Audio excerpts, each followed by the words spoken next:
Hey guys, it's me, Kara from the Hamster Lovers, and today I'm going to be doing a video on how to tame a winter white hamster. So let's get started. First, you're going to need some type of playpen. I really recommend the Critter Trail Super Pet playpen, and it looks like this. And as you can see, I have one in the background, right there.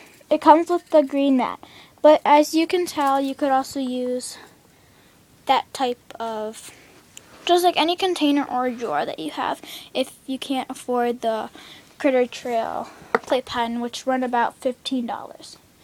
So I just have this. Next, what you are going to need is a wheel. See, this is the wheel. Well, this container is sort of small, but this is the wheel that I have in my regular cage. It's a silent spinner.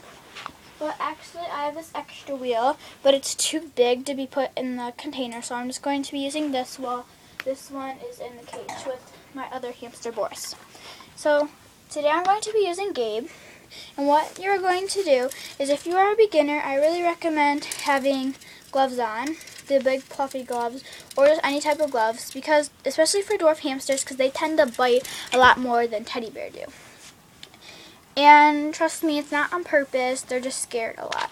And especially if they're babies, because Boris and Gabe are really small and probably 10 weeks old. Next, what you're going to need are treats. See, I have the sunflower seeds, the yogurt drops, and some of the papaya treats in here, because hamsters really love treats, and mine really like the papaya treats. So what you're going to do is you're going to grab your gloves, and to be honest with you, I'm a little scared to hold them barehanded, so I still use the gloves too.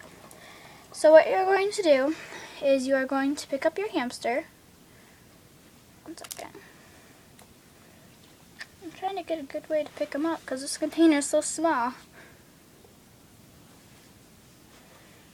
Especially with the wheel in here. It's not like his normal cage for sure. Okay, so I have my hamster right here.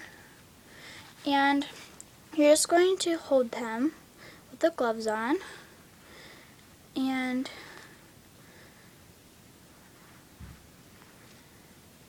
you could hold them close to you or over the playpen. So what you're going to do is you're just going to keep holding them and handling them so they can get used to your hands. And then you can try moving on to thinner gloves or barehanded. And I've had these for my hamsters for a while, and I'm still not on barehanded. Next, what you're going to do is you're going to start feeding them some treats. So I'm going to feed him a treat.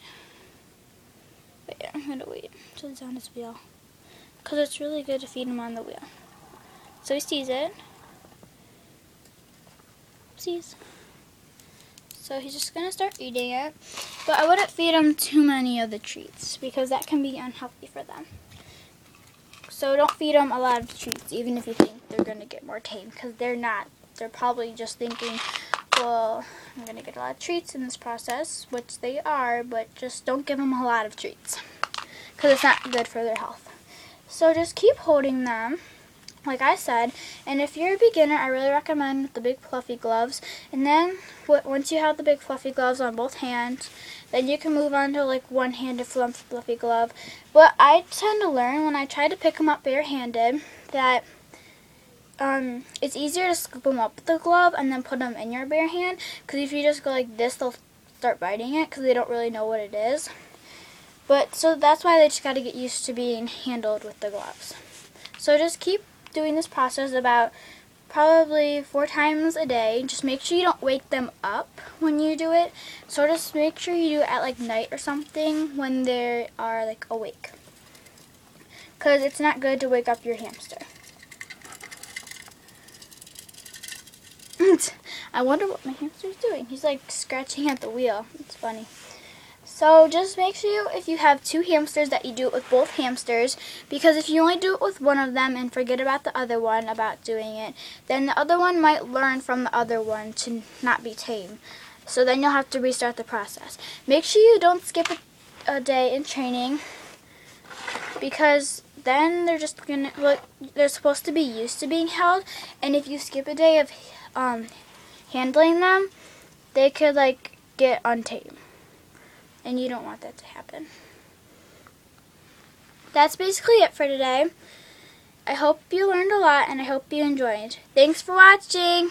Remember, I'm Kara from the Hamster Lovers. Bye. Second. Bye.